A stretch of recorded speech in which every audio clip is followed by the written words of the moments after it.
Hello, and welcome to the Say Yes to Holiness podcast. I'm Christina Semmens, and today I am having a wonderful conversation. I know it's going to be a wonderful conversation because I'm totally intrigued by the work that you are doing. But Rachel, Isaac, welcome to the show. Thank you so much for coming on. And if you would, tell us a little bit about yourself. Sure, yeah. Thank you so much for having me. So I think first and foremost, I'm a pastoral counselor and mental performance specialist with CatholicCounselors.com. I wear a lot of different hats, but I kind of work specifically with athletes, executives, certainly people in their everyday life, who are kind of dealing with high pressures. So helping them manage, that performance anxiety, helping them build their confidence. So I work with people in a lot of different walks of life, a lot of different, kind of situations and goals that they have, but a lot of it often, kind of boils down to and is focused around more of that kind of mental performance, high achieving, goal oriented sort of approach. Yeah, so often what I've found, and not to jump into your work yet, but what I have found, particularly within religious, but Catholic space is included in that, is that most people do a separation of their mental performance and their work with living out their faith in daily life. So looking forward to jumping into that a little bit more deeply with you. But before we do that, could you share a little bit about your own faith journey and kind of how God brought you to be doing what you're doing today? Yeah, so I grew up Catholic. I've always been Catholic. It's always really been an important part of my life and just kind of my just I've always had a very relational relationship with God, I guess I could say. And I grew up as a competitive figure skater and a dancer, and so I grew up in, that world of performance and high pressures and perfectionism and high expectations and all of those sorts of things. And it really, I lived those pressures. I felt those pressures. And when I first started competing and performing, I was terrified. I would get so nervous before a competition or something like that. And I really remember kind of saying, like, I love skating, I love dancing, like, this is something that I love to do, and I don't want this anxiety to define me because it doesn't. I don't want this anxiety to make decisions for me, because it doesn't have that power. So I did a lot of that work to build my confidence, to manage my stress, to learn those tools, and to the point where by the end of my, skating and dance career, if you will, I loved performing. I loved competitions and, because my worth wasn't defined by the outcome. My Mhm. worth wasn't defined by what I was thinking that person, in the audience or what the judge was, thinking about me. It had nothing to do with that. It was just an opportunity to share, this gift that I have and share and engage in something that I love. Mm. And then I grew up also in, kind of the psychology counseling world. My dad actually founded CatholicCounselors.com. And so I was, very much in that world. And so when I was 16, I discovered sports and performance counseling and coaching. And I was kind of sold from that moment on. It was this opportunity to combine sort of my two worlds and these two things that I absolutely love, and be able to do them together really for the rest of my life, because I kind of had the opportunity to maybe pursue and go pro. And I thought about it, but it doesn't have a very long shelf life, right? And so I was thinking, how can I really be involved in these worlds longer? And so I once I found sports and performance counseling, I fell in love with it and tailored my education and my career around that ever since then. So, and then again, being where I am now and having my Catholic faith be so integral to who I am and my relationship with God and, you know, who we were all created to be being able to integrate that into my work as well to help my clients achieve their goals and build their confidence and manage stress. It's been a really kind of amazing thing to see all of these three different worlds, if you will, kind of come together into something really beautiful. Mm. That is how the Lord works, isn't it? Pretty Absolutely. amazing that He takes our passions and our desires and what it is and how it is that He created us, and He just interwoven them into you, for example, Yeah, in this yeah. instance. Um, you said you discovered sports and performance counseling. Could you share just a few of the basic kind of premises or foundational, things that are a part specifically of sport and performance counseling versus a different type of counseling? Sure. A lot of it is very focused on, mental skills. A lot of things when it comes to, things that involve self-talk, things that involve skills like visualization, certainly tools to manage stress and anxiety, manage the anxiety that comes up, in a game or in the heat of the moment, when you're giving a presentation or whatever the situation might be, to be able to manage a lot of those mental blocks that can come up because of that anxiety. So there's a lot of different tools, but primarily sports and performance psychology often focuses solely on kind of the mental side of things, and just those mental skills. Yeah. And I see, from your own description of the work that you do, that you've integrated John Paul II's theology of the body into your work.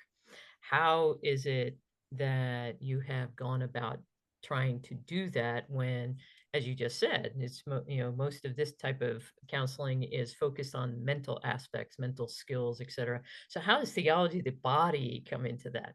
Mhm. And that's what I think really the faith-based success and performance counseling, that's where it's different, right? Because a lot of sports psychology, mental performance focuses solely on our mental skills, which is really helpful. It can be really impactful, but I think is often not the full picture, right? We can kind of even be often left sort of feeling a little bit incomplete when we just focus on that. But being able to kind of integrate that faith-based perspective and the theology of the body, it reminds us that we are whole persons, mind, body, and soul, right? We're meant to integrate those things, not treat them as separate things. And Mhm. so being able to work from that perspective allows me to integrate, yes, the mental skills and the mental side of things, but also physically what's going on in our body to help us that, physically what's going on in our body that's communicating to us those messages about, our anxiety or about, our conference or about who we are, and being able to create that brain body connection. Then of course integrating, the soul, the spiritual side of things and who we were created to be, right? Who, where our worth actually lies, rather than what we often sort of put our worth in.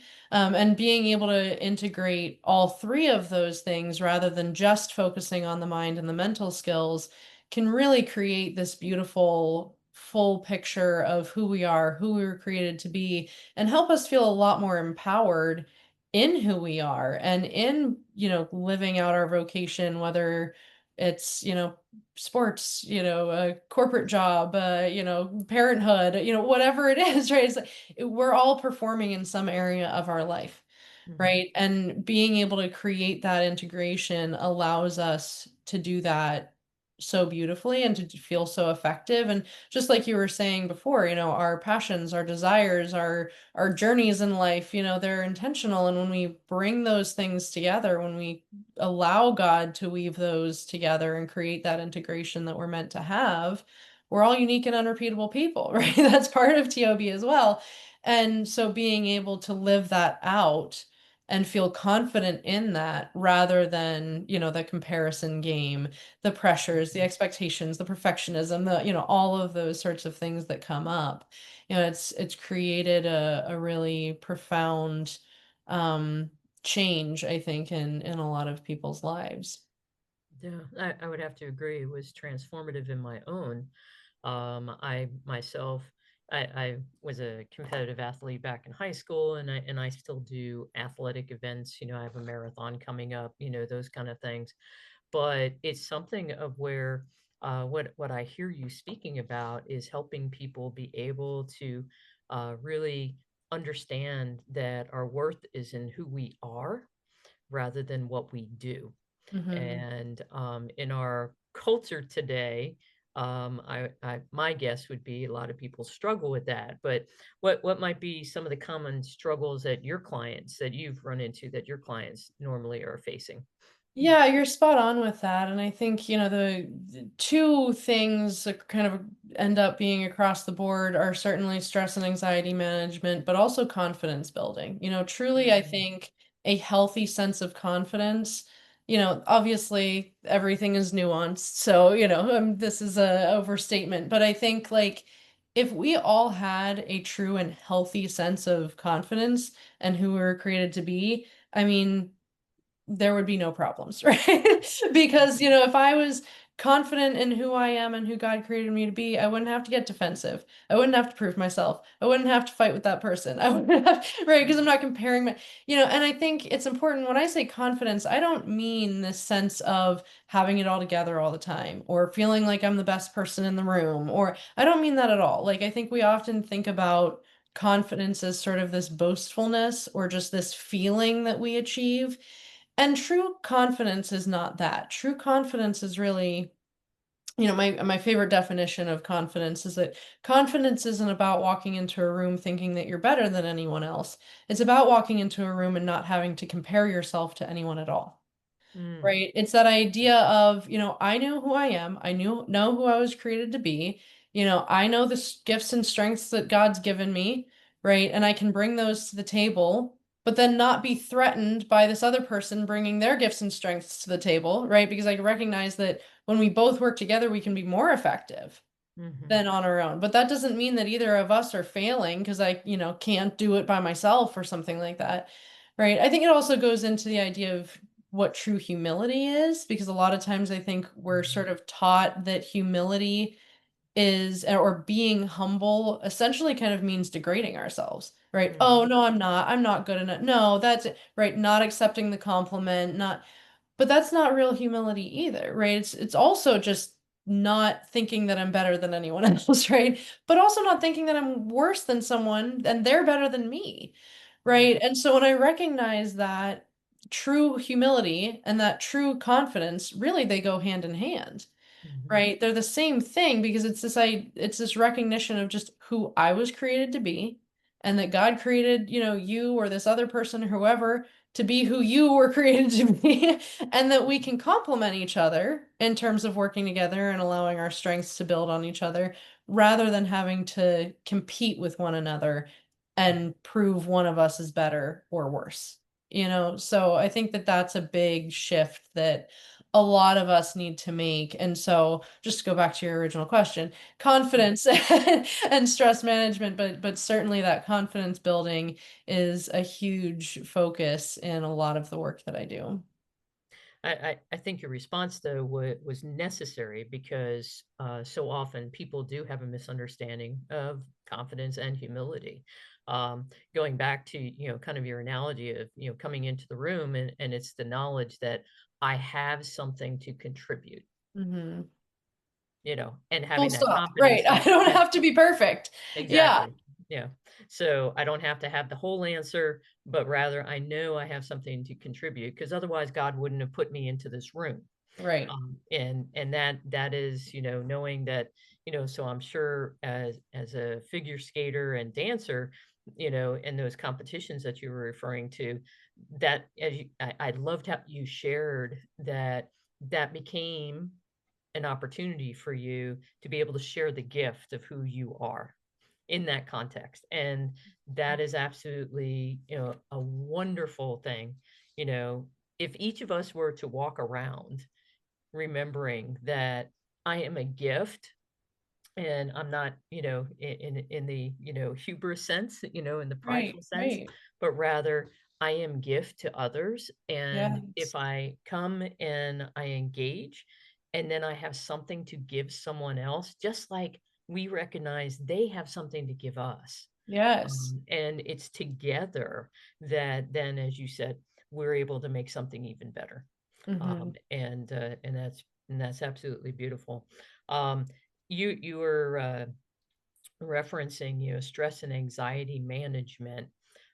Is there, a particular, kind of like a go-to that if somebody is, really dealing with anxiety or, best thing what I've learned is that when you're dealing with anxiety and stress is, hey, have someone to talk to. And sometimes you need a licensed counselor. You need someone that, is going to work you through depending upon the issues. But having other people to talk to, I Mhm. found has been absolutely key. But what would you say in the sense of if people are feeling like, oh, I'm stressed or, I'm feeling real anxious about things, what would be kind of a first step that you might guide them towards? Mhm. Yeah, I completely agree with you. I think being able to reach out to other people is definitely a key because, just the way that our brains work, attachment equals safety, right? And when I'm more attached, when I'm in a relationship with somebody, I'm going to be more emotionally regulated because my brain is going to feel safer.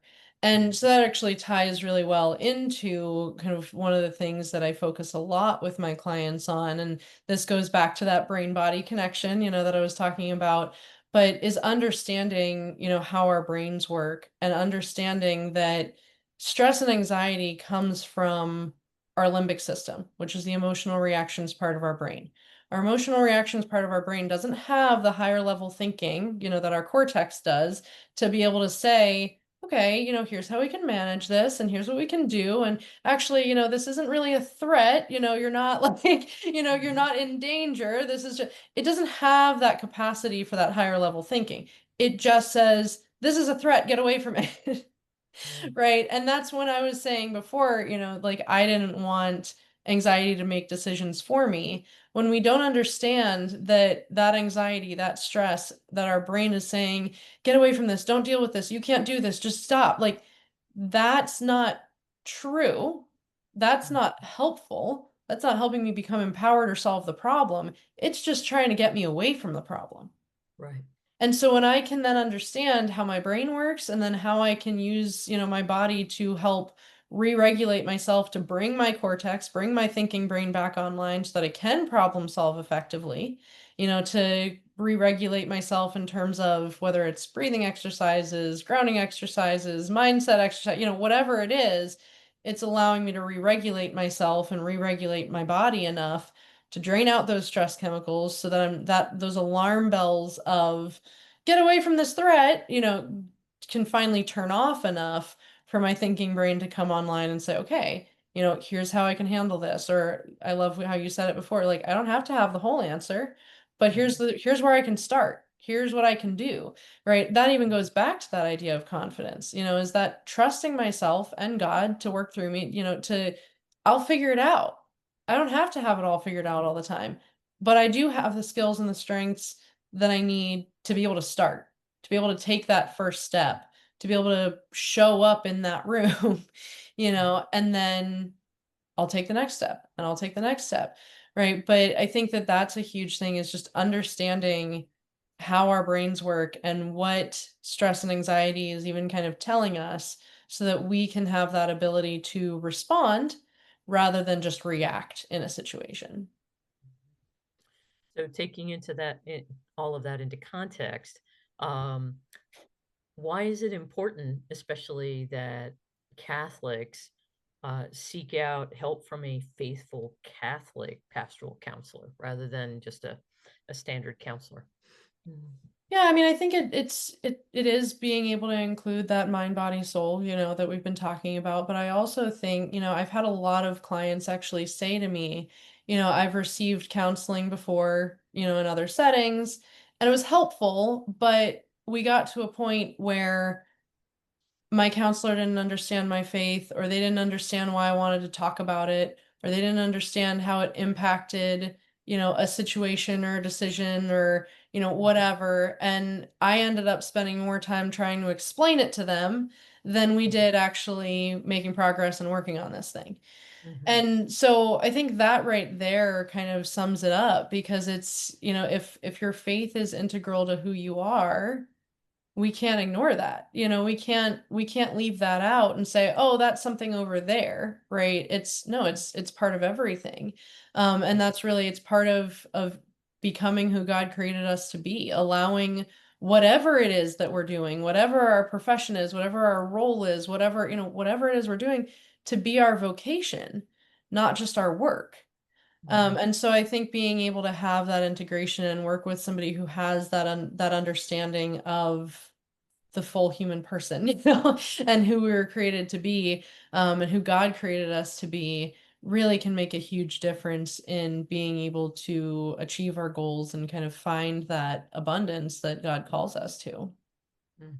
You kind of started to answer the question that I was going to ask next, which is what are your hopes for your performance coaching, for how it might help not just individuals but then families and communities. Yeah, I mean, truly just to be able to have everyone find that peace. It goes back to what I was saying before about if we all kind of truly had that confidence in who we are and who God created us to be, we'd have no problems, right?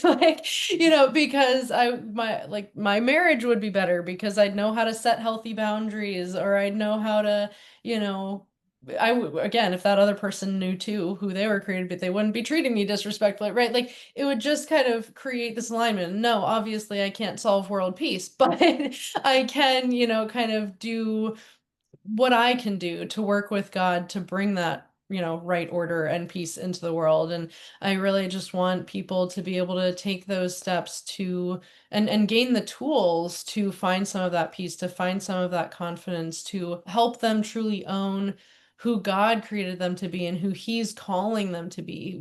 To be able to do what he's calling them to do and not question it, not feel like it's not enough, but truly to be able to recognize the impact. I talk a lot with my clients, and you mentioned this before about, just those passions, those desires aren't a mistake. And, I talk with clients a lot about how we have to get connected or reconnected with our why.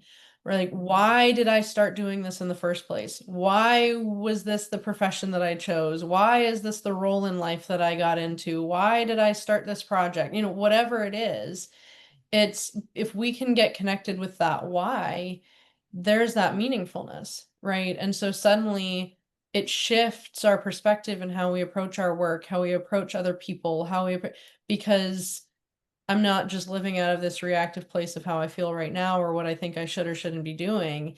I'm living out of this place of intention because I recognize why I'm doing it, why I started, and why God is telling me to stick with it. Mhm. No, that is so important to remember, particularly when we get into the daily grind, Mhm. working towards something and remembering, as you said, why did I choose this profession? Or why is it that I thought that this project was so important that I needed to be a part of it or I needed to do it?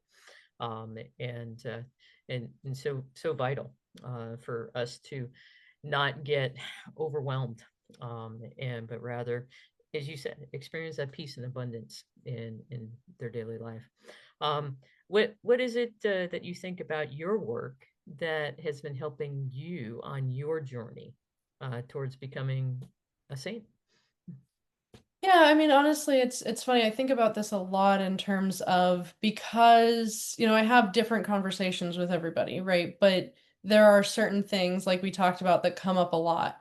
And so it's required me to then become really conscious and intentional about, my own emotional regulation, about, using the skills and strengths that I'm, teaching to people, about, recognizing my own gifts and strengths, and from that being able to say, okay, like I could do this, I could do that, I could do this other thing, but what's really going to be the thing that's most aligned with who I am, what God's calling me to do? Like I could do a lot of different things, but maybe that's not the thing that's going to be, most fulfilling in the long run or allow me to use my skills or strengths in the most effective way. And so it's just, I think that awareness and that kind of mindfulness, because I talk about these things all the time, it's really helped me create that awareness in my own life to continue to practice it, practice what I Mhm. preach. And so, yeah, again, none of us are perfect. We're all, growing and learning all the time. But I think that's something that I think about a lot is just, keeping these mindsets, keeping these skills that I'm teaching to other people in the forefront of my mind so that I can practice it and I can live it because that makes it better for me and the people in my life, but also it helps me teach it more effectively as well because I understand, the successes and the struggles and, all the things in between of living it. Yeah, absolutely. I find that to be totally the case in, my own work, as spiritual director. And it's just like I can't be talking to someone about their prayer life if my prayer life doesn't exist. Right, exactly. So speaking of, your spiritual life, have you found that there is one idea or habit or practice that's really been key for you in living out the life that God created you for?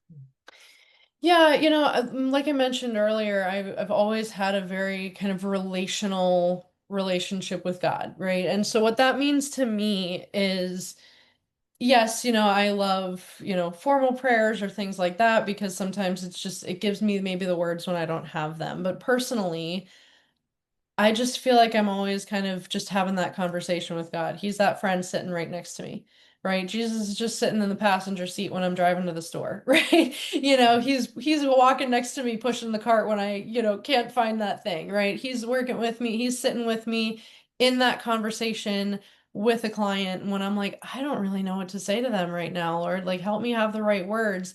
And then all of a sudden my client says something and it just clicks and I'm like, "Oh, here, let's try that, right? That wasn't me. That was Jesus sitting next to me, Mhm. right? And so I honestly practice like even just I'm a very visual person in general. And so I always have that same approach of truly just visualizing, Jesus sitting on the couch right next to me, right? He's here or in that passenger seat or whatever. And he's just always there doing this with me, working through me, helping me use my gifts and strengths in a more effective way. And so, yeah, there's tons of different practices, obviously, of living out our faith and helping us have that relationship with God. But for me, that's really huge and allowing me to just say, I get that parking space close to the door. Oh, thanks, Lord. Like that, I didn't do anything to earn that. He just gave that to me because he loves me, right? Like, and that's amazing. Or I didn't do anything to earn that beautiful sunset that I see on my drive home. It's like, he just said that was just him saying, hey, I'm sitting right here with you and I love you. So just that very kind of relational, visual, conversational kind of relationship with God is something that's really been impactful for my spiritual life and continuing to develop my relationship with God. Visualization, that seems to be something that maybe is done within your counseling as well. Absolutely. Visualization is a wonderful mental skill that we can use to help manage our performance effectively, for sure. Absolutely. Beautiful. I wanted to ask this kind of on a practical level. Um, has there been kind of like a transformative, a book or movie, even a TV show or song that has been transformative for you, or that you could suggest to someone to potentially listen to kind of, begin that journey towards that awareness, towards that greater mental engagement, integration of themselves, mind, body, and spirit. I love that question. I'm trying to think if there's something in particular. It's not necessarily a direct answer to what you're asking Mhm. because it's not, a book or a song, but the first thing that came to my mind when you said that is I'll try to be brief with this Mhm. story, No, you're but fine. the when I was growing up, dancing, right, I often took dance master classes. And so for anybody who Mhm. doesn't know what that is basically it's usually a 90-minute class where a professional dancer who, usually is somewhat famous in the dance world, right? You're Mhm. all you know them, you love them, you're excited to take a class with them, right? They come in and they teach a class and they usually teach about a minute, maybe a bit more of choreography, which doesn't seem super long, but when it's, a dance and you're learning intricate movements to like every beat, Mhm. it's a long time, right? And so they teach it very fast. And then at the end of this class, you just kind of it's a huge group of people, and you just start running the choreography over and over again. And as you're running it, the whoever's teaching the class kind of starts to section people off into groups or start doing small groups and saying, okay, you guys do it together or you guys perform. And the groups get smaller and smaller until there's one person pulled out to say, you do this for everybody in front of the class, right? And it's this sort of, the idea behind it is to learn from each other and inspire each other. But it very quickly becomes kind of a very competitive thing, right? Mhm. Because you know that this is how master classes work, and you Mhm. know the people who are doing it really well, right, get pulled out at the end of class to kind of perform it. And so from the beginning, you're automatically like, okay, how can I stand out in class, right? How can I learn this choreography or be different enough that it stands out? And that's just the dynamic of pretty much all master classes. There's this one master class in particular that I took, however, the dancer's name is Will Thomas, but he came in and before he even started the class, he said, you know what, we all know how this usually goes, and I want you to throw all that out the window right now. Yes, we'll follow that same, routine. Yes, I'll pull people out at the end of class, but this is not a competition. We're all here doing something that we love. We're all here sharing with each other. We're all here getting to express this thing that we love. And so I want you to make your motto for this class, I have nothing to prove and everything to share. Mm. And anytime you allow your mindset to start wandering of like, oh, I have to catch up or oh, I have to commit, remind yourself, I have nothing to prove and everything to share. And it changed the whole dynamic of the class. Like we Mhm. weren't cheering for each other because that's what you do.